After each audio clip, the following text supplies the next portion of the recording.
एक बहुत ही गंभीर विषय पर हम चर्चा कर रहे हैं। अगर आपको पता होगा तो आज हम श्रद्धा के बारे में और आफताब के बारे में बात कर रहे हैं, तो लव जिहाद का एक विषय है, वो सबके सामने आ चुका है। जी कुछ सालों पहले हम लव जिहाद के बारे में बात करते थे तो लोग कहते थे कि भाई लव जिहाद नाम की कोई चीज अस्तित्व में ही नहीं है।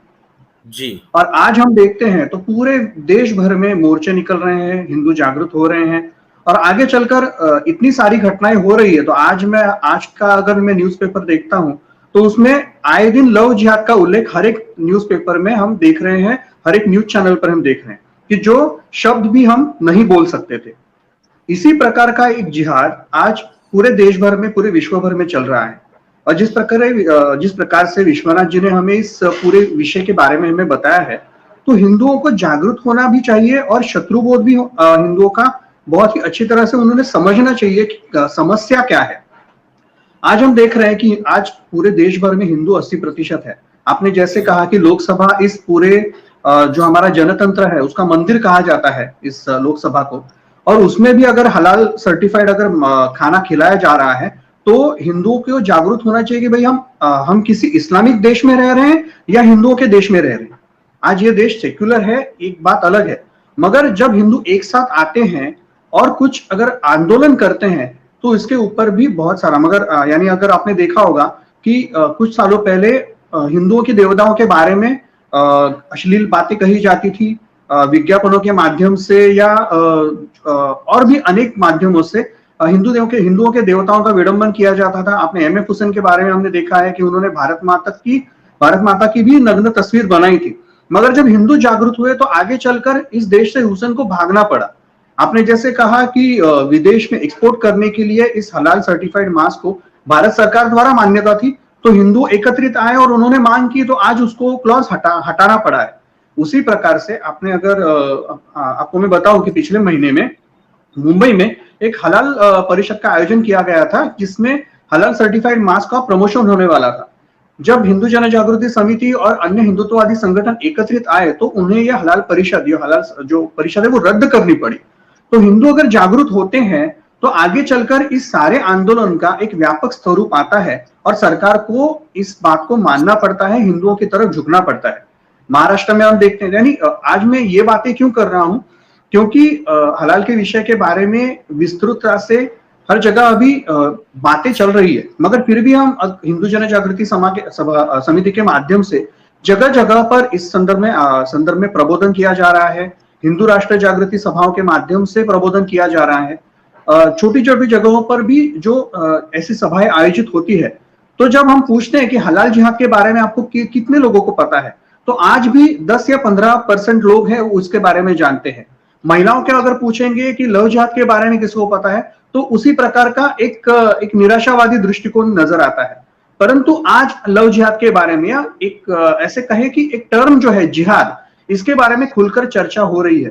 तो हिंदुओं को एकत्रित आना बहुत ही आवश्यक है और एकत्रित आने के लिए कौन सी समस्या के बारे में हम लड़ रहे हैं उसको भी हमें देखना चाहिए कि समस्या की जड़ें कहां तक पहुंची है और आगे चलकर केवल हमारी ही पीढ़ी के लिए नहीं, आने वाली सभी पीढ़ी के लिए आगे चलकर ये बहुत ही खतरनाक हो सकता है, इस देश की सुरक्षा के लिए खतरनाक हो सकता है। तो इसकी गंभीरता जानना बहुत ही आवश्यक है। आज हलाल सर्टिफाइड चीजें हम खरीद रहे हैं, देश में अगर 80% हिंदू है तो हमें अपनी धार्मिक भावनाओं के बारे में भी सोचना चाहिए। यानी अगर हलाल सर्टिफाइड यानी हलाल मांस हम खाते हैं तो जो मांस उनके अल्लाह को चढ़ा हुआ है वो मांस हम कैसे खा सकते हैं। यानी आपको अगर पता है तो कुछ ऐसी जो वेबसाइट्स हैं जो ऑनलाइन घर पर ऑर्डर्स हमें खाना लाकर देती है, तो एक आपको मैं प्रसंग बताता हूं। तो उसमें ऐसा हुआ था कि एक ब्राह्मण थे, एक हिंदू ग्राहक थे, तो उन्होंने ऑनलाइन ऑर्डर किया खाना और वो खाना आने के बाद ऐसे लगा उनको कि भाई सामने जो खाना लाने वाला जो व्यक्ति है, डिलीवरी बॉय है, वो हिंदू नहीं है और उनका उपवास था। तो उन्होंने वो खाना रिटर्न कर दिया और उन्होंने कहा कि भाई मैं नहीं ये खाना ले सकता, आप ले जाइए, उसके जो पैसे मैं वापस नहीं लूंगा। तो बहुत बड़ा बवाल उसके ऊपर हो गया और उन्होंने कहा कि भाई ये भारत से बहुत सेक्युलर देश है और एक हिंदू मुसलमान की बात आप कर रहे हो, देश में आप एक दोगलापन ला रहे हो, देश में एक अलग व्यवस्था बनाने की कोशिश कर रहे हो। फिर एक व्यक्ति ने क्या किया कि वो जो मुस्लिम व्यक्ति था उसने कुछ खाना मंगाया, वो खाना आने के बाद उसने वो खाना डिनाई कर दिया, ऑर्डर रिजेक्ट कर दिया और उन्हें कहा कि ये जो मांस आया है मेरे घर पे, ये जो खाना आया है वो हलाल सर्टिफाइड है या नहीं, ये मुझे पता नहीं है और इसलिए मैं कैंसिल कर रहा हूँ। तब जाकर उस एक बहुत बड़ी जो कंपनी है ये सब डिलीवरी देने वाली, तो उन्होंने कहा कि भाई, उन्होंने एक ट्वीट किया था कि भाई खाने का कोई धर्म नहीं होता, खाना ही धर्म होता है। अर्थात अगर हिंदू इसके बारे में चर्चा करते हैं तो हिंदुओं को बहुत बड़े बड़े जो ज्ञान की बातें हैं वो सिखाई जाती है और परधर्मियों को ये सारी बातें सिखाई नहीं जाती। तो एक ये जो वैचारिक षड्यंत्र चल रहा है, हिंदुओं को भ्रमित इसमें करने का एक चीज षड्यंत्र चल रहा है। इसमें एक बात और ऐड करना चाहूंगा मैं बीच में, कि जी बहुत सारी ऐसी कंपनीज है जो इस्लामिक कंपनीज है जहां पे हिंदुओं को नौकरी देने से मना किया जाता है। साफ साफ उनको ये कहा जाता है, जब इख्तियार छपता है अखबार में तो वहां पर आता है कि नहीं, मुस्लिम्स को ही केवल एंट्री है, नौकरी केवल ये जो पद है केवल वैकेंसी मुस्लिम के लिए, हिंदू या किसी गैर मुस्लिम के लिए, अन्य गैर मुस्लिम के लिए नहीं है। तो तब वहां ये जो सेकुलर पाखंड है, जो सेकुलरवाद का जो पाखंड जो भारत में जानबूझ करके फैलाया गया है, तब वो पाखंड कहां चला जाता है। अगर कोई हिंदू कंपनी जिसका मालिक हिंदू है तो उसके माध्यम से कहीं गलती से भी ये बात आ जाए कि नहीं, इस व्यक्ति को नौकरी से इसलिए निकाला गया क्योंकि ये मुस्लिम है, भले इस बात के पीछे सच्चाई ना हो, एक शिगुफा छोड़ा गया हो, लेकिन उस पर एक बवाला खड़ा हो जाएगा। पूरे देश की मीडिया, पूरे देश का सेकुलर पाखंडी और वामपंथी जितने भी वो सड़क पर चिल्लाने लगेंगे। लेकिन ये जो अखबारों में छपता है कि नहीं, बहुत सारी कंपनीज का नाम भी मैं ले सकता हूं, हिमालय जैसी कंपनी है जो, और तमाम सारी कंपनीज है जो अखबारों में निकालती है नहीं, नॉन मुस्लिम को नौकरी पे नहीं रखा जाएगा। तब वो कहां चला जाता है पाखंड भाई, तब सेकुलरवाद कहां चला जाता है। बिल्कुल बिल्कुल। और मैं हाँ जी, हाँ, एक ही इसमें जोड़ना चाहूंगा कि हमारे यहाँ सिख है, सिखों का एक धार्मिक ग्रंथ है राहत मर्यादा, जिसमें उनके बारे में सभी नियमावली बताई गई कि सिखों ने क्या करना चाहिए क्या नहीं करना चाहिए। उसमें 5 बातें जो सिखों के लिए प्रोहिबिटेड है, निषिद्ध है। उसमें दूसरी है कि कुथा मांस खाना, यानी मुस्लिम पद्धति से बनाया हुआ मांस खाना, ये सिखों के लिए निषिद्ध है। लेकिन आज हर जगह हम देख रहे हैं कि 100% हलाल सर्टिफाइड अगर हो रहा है, तो सिखों के ऊपर तो मतलब एक प्रकार से ये तानाशाही हो गई। और हलाल उनका मांस धर्म की भ्रष्ट मूल करना हो गया, डिमांड उनका यह, धर्म जानबूझ के भ्रष्ट किया जा रहा है। हलाल मांस की मूल डिमांड यह है कि काटने वाला मुसलमान ही चाहिए। इसका मतलब हिंदुओं को बॉयकॉट कर रहे हो, अगर काटने वाला मुसलमान नहीं है तो मैं नहीं खाऊंगा। तो इस तरीके से ये जो बॉयकॉटिंग हो रहा है तो मुसलमानों के द्वारा हो रहा है कि आप काटने वाला मुसलमान नहीं रहेगा तो हम नहीं खाएंगे। ये मुद्दों को हमें बहुत मात्रा में बढ़ाना चाहिए, इसमें ऐड करना था। नहीं, महाराष्ट्र में खाटिक समाज है जो यानी हमारे पूर्वजों तक उनकी ऐसी, जैसे लोहार है या चमार है, वो जो उनका जो परंपरागत व्यवसाय है, वैसे खाटिक समाज का व्यवसाय है, मांस का व्यवसाय रहता था। आज अगर हम देखते हैं तो जगह जगह आप जाते हो तो केवल मुसलमान ही रहते हैं जिनके जिनके चिकन और मटन के दुकान है। तो जो एम्प्लॉयमेंट का जो पार्ट है, एक बहुत बड़ी एम्प्लॉयमेंट हिंदुओं के हाथ से जा रही है। आप अगर जैसे आपने कहा कि मुसलमानों की दुकानों में मुसलमान ही ये रहेगा, उनका नौकर रहेगा, वही रहेगा, तो एक हिंदुओं के आगे चलकर एक एम्प्लॉयमेंट की भी बहुत बड़ी प्रॉब्लम यहाँ क्रिएट होने वाली है। ये भी हमें ध्यान में रखना होगा। कुलदीप जी। बिल्कुल बिल्कुल बिल्कुल बिल्कुल बिल्कुल बिल्कुल सही। तो बहुत इंपॉर्टेंट पॉइंट्स है जो बीच रखे गए। और मैं ये विश्वनाथ जी से बात जानना चाहूंगा कि ये जो वर्ल्ड में मलेशिया में जो इसका एक वर्ल्ड इकोनॉमिक जो बैंक, इस्लामिक बैंक स्थापित किया गया है, तो उसका क्या एक खाका है, जरा उसके बारे में कुछ थोड़ा जानकारी देंगे। जी जी, एक्चुअली मतलब हलाल पूरी अर्थव्यवस्था का जो मूल है, मतलब जो फाउंडिंग मेंबर हम कह सकते हैं मलेशिया, जहाँ से इस पूरी संकल्पना को विस्तार किया गया। वो फ्रॉड भी कैसे है ये भी मैं संक्षिप्त में बताता हूँ। जैसे मैंने बताया कि 2013 की मीटिंग में उन्होंने ये पारित किया, घोषित किया कि अगर हमें कुछ एक्सपोर्ट करना है तो हमें हलाल सर्टिफिकेट लेना अनिवार्य होगा। और मलेशिया इसमें अहम भूमिका निभा रहा था। अब इसी मलेशिया का एक बहुत बड़ा फ्रॉड कैसे बाहर आया है कि मलेशिया से गत 40 साल से जो भी मांस हलाल मांस के रूप में एक्सपोर्ट मतलब बाहर बेचा जा रहा था, एक्चुअली वो घोड़े और कांगारू का मांस उसमें मिक्स करके उसमें हलाल सर्टिफिकेट छाप कर उसको बेचा जा रहा था। ये अभी अभी सामने बाहर आया है। ये लोग जो कह रहे हैं ना कि हमारे धर्म ग्रंथ में लिखा है हम यही खा सकते हैं, हम दूसरा नहीं खा सकते हैं, यानी इस हलाल की मूल संकल्पना शुरुआत कैसे हुई है कि दूसरे विश्व युद्ध के बाद जब अनेक देश अस्थिर हुए और अनेक सारे मुसलमान लोगों को अन्य देशों में जाना पड़ा, तो यूके में ये बड़ी आबादी इनकी बढ़ी।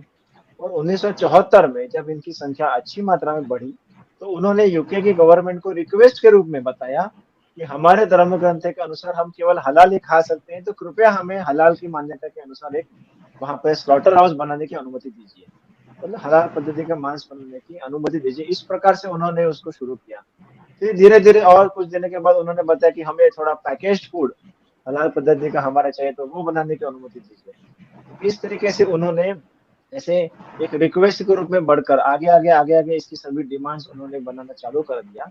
और फिर उन्हें ध्यान में आया कि आज आतंकवाद या अन्य प्रकार की जो जिहाद है, 2001 में जब वर्ल्ड ट्रेड सेंटर पे हमला हुआ, उसके बाद अनेक देश आतंकवाद के विरोध के बारे में सख्त हो गए। उन्होंने सुरक्षा पर भारी मात्रा में खर्च किया। तो अभी आतंकवाद के माध्यम से पूरे विश्व में जो हम दारुल इस्लाम करना चाह रहे हैं, वो इतना आसान नहीं है। लेकिन हमारी जनसंख्या आज विश्व में तेजी से बढ़ रही है। कुछ दिन के बाद हम सबसे बड़ी जनसंख्या बन जाएंगे। तो अगर हम अर्थव्यवस्था पर पकड़ पा सकते हैं, तो निश्चित रूप में हम पूरे विश्व में इस्लाम का राज्य ला सकते हैं। तो ये इसमें थीम बनाकर उन्होंने इस पूरे अर्थव्यवस्था को मतलब स्प्रेड करना चालू कर दिया। और पाकिस्तान में इनका बोस्निया नाम से एक इस्लामिक देश है, उसके ग्रैंड मुफ्ती मोहम्मद सरेक, उसने भाषण देकर बना कि संपूर्ण विश्व को दारुल इस्लाम बनाने का एक ही ताकत हलाल अर्थव्यवस्था के अभियान में है। इसीलिए सभी मुसलमानों ने टेक्नोलॉजी की तरफ उड़ने के बजाय पेट के ऊपर मतलब अर्थव्यवस्था के ऊपर अपनी हलाल अर्थव्यवस्था पर ध्यान केंद्रित करना चाहिए। और इस दृष्टिकोण से सभी का ध्यान उन्होंने इस पूरे अर्थव्यवस्था पर केंद्रित किया और आज वो इस दृष्टि से सफल हो रहे हैं। तो इसको तोड़ने के लिए भी बहुत प्रयास करने आवश्यक है। मैं इसमें शॉर्ट में थोड़ा सा ये ऐड करना चाहूंगा कि हम इसमें क्या कर सकते हैं, यानी आज सामान्य घर का हिंदू इसमें क्या कर सकता है। तो सबसे पहले हमें क्या करना चाहिए कि जितने भी भारत में कंपनियां हलाल सर्टिफिकेट ले रहे हैं, जिन्होंने लिया है, उसकी एक सूची बनी हुई है। इस सूची को हमें पहले तो हमारे स्थानिक वहाँ के जो दुकानदार रहेंगे, शॉपकीपर्स हैं, उनको देनी है कि ये सभी मतलब प्रोडक्ट्स आप मत रखिए, पहली बात। या हम उसको बॉयकॉट करना चालू कर दें। उसके बाद हमारे यहाँ स्थानिक नगर निगम या कुछ जहाँ पर मान लीजिए महानगर पालिका है, तो वहां पर जितने भी स्लॉटर हाउस है, तो वो अगर केवल हलाल उपलब्ध करवा रहे हैं नगर निगम के द्वारा, तो हमें उसकी कंप्लेंट करनी चाहिए। तो जैसे मान लीजिए लखनऊ में नगर निगम है, वहाँ यूपी में, बिहार में, जहाँ पर भी है, तो स्लॉटर हाउस का एक आरटीआई डाला, उसकी जानकारी ली, यहाँ केवल हलाल है कि सभी है, उसकी शिकायत हम कर सकते हैं। शासकीय प्रतिष्ठानों में अगर केवल हलाल पदार्थ दिए जा रहे हैं, तो उसके विरुद्ध हमें शिकायत करनी चाहिए। उसके बाद भारत की FSSAI या FDA, इन संस्थानों को छोड़कर अगर निजी संस्थानों के द्वारा हलाल पत्र डिमांड पर प्रतिबंध लगाने के लिए हमें ज्ञापन, ईमेल, फैक्स जो संभव है वो करना आवश्यक है। हिंदू जन जागृति समिति ने इसके बारे में एक किताब आप अभी स्क्रीन पर देख सकते हैं, हलाल जिहाद नाम से। तो ये किताब को मतलब पब्लिश किया है और आज ये किताब अनेक भाषाओं में उपलब्ध है। हम इसकी प्रतियां स्वयं लेकर पढ़ सकते हैं, अपने अपने मित्र परिवारों को दे सकते हैं, ताकि वो अधिक से अधिक विषय में अधिक मात्रा में पहुंचे। फिर आज जैसे जनोद्घोष सेवा संस्थान के द्वारा इस चर्चा का आयोजन किया गया है, तो इस प्रकार से ऑनलाइन के माध्यम से, प्रत्यक्ष चर्चा के माध्यम से ये विषय के लिए हम बैठकों का आयोजन कर सकते हैं, अधिवक्ताओं की बैठक का आयोजन कर सकते हैं, या RTA के माध्यम से इसकी सभी जो कानूनी जानकारी है तो वो एकत्रित करने का प्रयास हम सबको करना आवश्यक है। अनेक जगह उद्योग समूह रहते हैं, चेंबर ऑफ कॉमर्स रहता है या व्यापारी संगठन रहते हैं, तो उनको मिलकर उनके बीच ये विषय रखने के लिए हमें प्रयास करने चाहिए। अगर आपको विषय रखने के लिए स्क्रिप्ट चाहिए, पूरा विषय चाहिए, PPT चाहिए, सभी पत्रक चाहिए, इसके बारे में फ्लेक्स है, ये सभी हिंदू जन जागृति समिति की ओर से आप अवश्य इसमें मतलब व्यवस्था कर सकते हैं। हमारे क्षेत्र में मान लीजिए कोई लोक प्रतिनिधि है, विधायक है, सांसद है या अन्य कोई लोक, उनको मिलकर इस पूरे विषय की गंभीरता ध्यान में लाकर उनको ये विषय विधानसभा में, अभी जैसे विंटर अधिवेशन हिवाली, मतलब जो विंटर अभी सेशन चालू हो जाएगा हर राज्यों में, तो ये एक विषय हमारे क्षेत्र का कोई मान लीजिए सांसद है, विधायक है, उनको पूरा ये विषय देकर ये प्रश्न वो विधानसभा में उपस्थित करे। इस तरीके से एक प्राइवेट सर्टिफिकेट दिया जा रहा है। अभी अभी 1 महीने पहले सुप्रीम कोर्ट का जजमेंट था कि आर्य समाज किसी भी प्रकार का मैरिज सर्टिफिकेट नहीं दे सकता। तो आर्य समाज अगर मैरिज सर्टिफिकेट नहीं दे सकता, तो इस तरीके से प्राइवेट सर्टिफिकेट हलाल जमेत उलेमा एक दिन का अधिकार कैसे है? अगर मैरिज सर्टिफिकेट केवल गवर्नमेंट ही दे सकती है, तो आर्य समाज को अधिकार नहीं है, सुप्रीम कोर्ट कह रहा है। तो हलाल सर्टिफिकेट देने का अधिकार प्राइवेट संस्थाओं को कैसे है? तो ऐसे सभी विषय हम सभी को, इस सांसदों, लोक प्रतिनिधियों के माध्यम उनको बताने चाहिए कि इस मुद्दों को आप लगाए अपने क्षेत्र में। मान लीजिए मैकडोनाल्ड का दुकान है, KFC का दुकान है, केलॉग्स का दुकान है, तो उनको जाकर हमें मिलकर बताना चाहिए कि आप ये 100% हलाल सर्टिफाइड जो कर रहे हैं, तो इसका हम बॉयकॉट कर रहे हैं, उसकी शिकायत हम कर सकते हैं और उसका बहिष्कार डालने का हम आह्वान कर सकते हैं। हमने हलाल मुक्त दीपावली का अभियान किया था और मैकडोनाल्ड दुकान के सामने हम 1 घंटे के लिए हाथ में प्लेकार्ड पकड़कर हम खड़े रहे। जितने भी लोग जा रहे थे उनको हमने विषय बताने के लिए प्रयास किया और उसके बाद बड़ी मात्रा में अवेयरनेस आ रहा। हमारे क्षेत्र में मान लीजिए मंदिर है, तो मंदिर के बाहर हम एक बोर्ड लगा सकते हैं कि हलाल सर्टिफाइड, हलाल प्रमाणित एक भी उत्पाद सामग्री इस मंदिर में लाना निषिद्ध है, अलाउड नहीं है। अनेक लोग पूछने लगेंगे ये क्या होता है, ये क्या होता है, तो उससे माध्यम से चर्चा बढ़ेगी, पता लगने लगेगा, इस तरीके से विषय बढ़ सकता है। तो इस दृष्टि से अनेक प्रयास है जो करने चाहिए, इसमें यश आ रहा है और धीरे धीरे ये विषय और पूरे देश में आगे बढ़ रहा है। जैसे लव जिहाद के बारे में, दुर्दैव से लव जिहाद के बारे में 15 साल के बाद कानून बने, लेकिन हमें इतना समय रुकने के लिए नहीं है, क्योंकि 4-5 साल के बाद अगर अर्थव्यवस्था पूरी उनके हाथ में चली गई तो हम कुछ नहीं कर सकते। तो अभी गति से हमें इस पूरे विषय के बारे में लोगों में अवेयरनेस फैलाने के लिए प्रयास करने चाहिए। ये इसमें ऐड करना था कुलदीप जी। बिल्कुल बिल्कुल, मैं एक रिपोर्ट अभी देख रहा था कि पूरे जो हलाल खाद्य जो बाजार है वो वैश्विक बाजार का लगभग 17 से 18% कवर कर रहा है। तो ये तो बहुत बड़ी चीज है कि पूरे वैश्विक बाजार का हलाल खाद्य बाजार केवल लगभग 17 से 18% कवर कर रहा है। आने वाले दिनों में इसकी स्थिति और बढ़नी है। तो जब तक हम जागरूकता नहीं लाएंगे, इसका बहिष्कार नहीं करेंगे, तो हम सामने वाले को रोक नहीं सकते हैं। अच्छा, एक प्रश्न ये आता है कि देखिए एक टेंडेंसी हो गई है, ये टेंडेंसी ऐसी है कि बाकी कंपनीज जो मुस्लिम कंपनीज हैं वो तो हलाल सर्टिफिकेट दे, लेकिन लाभ के लालच में और हमारा जो प्रोडक्ट है वो अच्छे से एक्सपोर्ट हो सके, बिक सके, क्योंकि हिंदुओं को तो कोई ऑब्जेक्शन है नहीं। अब मुस्लिम हमारा अगर जो प्रोडक्ट खरीदने से मना कर देगा तो व्यापार पे हमारे फर्क पड़ेगा।